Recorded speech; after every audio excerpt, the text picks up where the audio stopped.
भवन समोर तुम्ही आंदोलनाला बसलाय, पण काही जण म्हणतात की कोणीतरी तुम्हाला शिकून पाडलं. काय खरं रिॲलिटी सांगा. आम्ही शिवराजजी म्हेत्रे साहेबांच्या घरासमोर शिवराजजी म्हेत्रे साहेबांच्या घरासमोर 4दा उपोषण केलं. 1 रुपया टाकलेला नव्हता तेव्हा. केल्यानंतर म्हेत्रे साहेबांच्या घरावर केलं. कुणाला 500, कुणाला 1000, कुणाला 1500 असे प्रमाण टाकले आणि 3 आम्हाला लेखी दिली 29 तारखेला. 3 तारखेला ऑगस्टला तुमचे सर्व शेतकऱ्याचे 2700 प्रमाणे जमा करतो म्हणले. पण तसं न करता कुण्या शेतकऱ्याचा फोन उचलत नाही. कोण शेतकरी तिथं गेला असेल तर त्यांना दमदाटी देणं आणि शिवराजजी वेळोवेळी फोन घेत नाहीत. आणि आता त्यांनी आमचं म्हणणं एकच आहे, आम्ही भूमिका घेतली म्हणजे आमच्या शेतकऱ्याचे सगळे 2700 प्रमाणे पैसे पडावं. 2700 प्रमाणे टाकले तर आमचे काय शिवराजजी दुश्मन नाहीत. काँग्रेस भवनसमोर जे बसलेला आहेत आम्ही, कारण आमचे पैसे नाही टाकलेत म्हणून आम्ही बसलेला आहेत. आमचे पैसे टाकू द्या, आम्ही उठून जात आहोत. जोपर्यंत आमचे पैसे मिळत नाहीत तोपर्यंत एकही शेतकरीतून हलणार नाही. उद्या अजून निवेदन केलेलं आहे. काय महिला वर्ग अजून भरपूर संख्येने मोठ्या संख्येने ते येणार आहेत. काय सांगाल, कारण तुमचे बरेच वेळा शिवराजजी आता तुम्ही म्हणलेत शिवराजजी की हे भाडोत्री असतील काय असेल त्यांचं म्हणणं आहे. तर माझं म्हणणं आहे ही जर भाडोत्री आहेत त्यांनी इथं येऊन आम्हाला उत्तर द्यावं. असं बिळात लपून तुम्ही असला आगाऊपणा बोलू नये.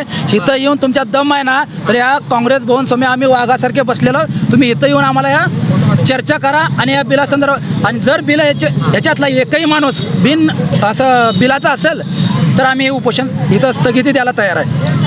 पण आज म्हणजे एक माजी मंत्री आहेत काँग्रेसचे, म्हणजे मोठे जबाबदार दिले, पण बिल का देत नाही? काय वाटतं तुम्हाला? बिल त्यांना सर्रास बुडवायचं आहे. शेतकऱ्यांचे जे पैसे आहेत कष्टाचे त्यांना बुडवायचे आहेत. आणि त्यांच्या मतदारसंघात जे बिलं त्यांना जे मतदान पाहिजे त्या ठिकाणी त्यांनी ते बिलं ते पैसे ते वापरणारच आहे इलेक्शनसाठी.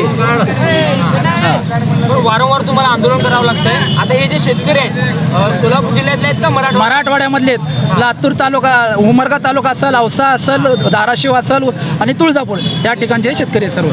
किती शेतकरी अंदाजे? जवळजवळ 300 ते 350 या ठिकाणी शेतकरी आलेले आहेत. यांची जवळजवळ कमीत कमी एक 20 ते 8-9-20 कोटी याच्यापर्यंत आहेत. जर 1000 शेतकरी आले तर टोटल गेल्यावर 700 शेतकरी आलो होतो आम्ही. बरं, कायदा काय सांगतो शेतकऱ्यांची बिलं किती दिवसात द्यायला पाहिजे? सर, आमचं म्हणणं एकच आहे. तुम्ही आत्ता एक प्रश्न विचारलात की काँग्रेस भवन पुढे काय बसलात तुम्ही, हे आमचं आमच्या शेतकऱ्याला एवढं लक्षात आलं नाही. काँग्रेस भवन पुढे एवढ्यासाठी बसलोय, हे काँग्रेस भवन वंचित आणि पीडित आणि गोरगरिबांचं म्हणजे काँग्रेस भवन आहे. कारण माझी इंदिरा गांधी जी होती ना ती गोरगरिबासाठी केलेली इंदिरा गांधी आहे. आणि याच काँग्रेस भवनमधून आमच्या सीताराम म्हेत्रे साहेबांना आमदार केलेला आहे. त्यांना गृहराज्यमंत्री केलं. गृहराज्यमंत्री म्हणल्यावर सदरक्षण आणि खनिनिग्रहण आहे. त्यांनी सदरक्षण आणि खनिनिग्रहण धाब्यावर बसवलेत त्यांनी. आमचं म्हणणं एकच आहे की तुम्ही कायद्याप्रमाणे चला. कायदा काय सांगतो? कायदा त्यांच्यासाठी आणि आमच्यासाठी सारखाच आहे. बाबासाहेबांनी घटनेमध्ये तरतूद केलेली आहे. मग तुम्ही कायद्याप्रमाणे का चालत नाही? म्हणून आम्ही काँग्रेस भवनपडी बसलोय. कारण आमची मूळ मातृभूमी ही काँग्रेस आहे आणि आम्हाला न्याय मिळतो. पाठीमागा 2 वर्ष 2021ला आम्ही उपोषणाला बसलो होतो. त्यावेळेस आम्हाला 60 कोटी रुपये 28 दिवस बसलो आम्ही. मीच होतो आमरण उपोषणला, रात्रंदिवस होतो. आणि त्यावेळेस आम्हाला 60 कोटी रुपये स्वतः म्हेत्रे साहेब आले आणि आम्हाला आमचे पैसे दिले. आमचं म्हणणं एकच आहे की काँग्रेस भवन पुढे बसल्याशिवाय आम्हाला न्याय मिळत नाही. आम्ही वंचित पीडित गरीब माणसं आहोत आणि जर न्याय पाहिजे असेल तर काँग्रेस भवन पुढेच बसावं लागतं. काँग्रेस भवन म्हणजे नेमकं न्यायाचं प्रतीक आहे आणि अन्यायाच्या विरोधात झगडणारं आणि न्याय मिळवून देणारं म्हणजे काँग्रेस भवन आहे. आणि म्हेत्रे साहेबांना काँग्रेसच्या लोकांनी सांगावं की जी काही वरिष्ठ माणसं आहेत, मान्य सुशीलकुमार शिंदे असतील, प्रणितीताई असतील किंवा तिथले जिल्हा शहराध्यक्ष ताकुते साहेबांची मुलं असतील, त्यांनी सांगावं की म्हेत्रे साहेबांना पैसे द्यायला सांगावं. गेल्या वेळेस त्यांनीच सांगितले ते.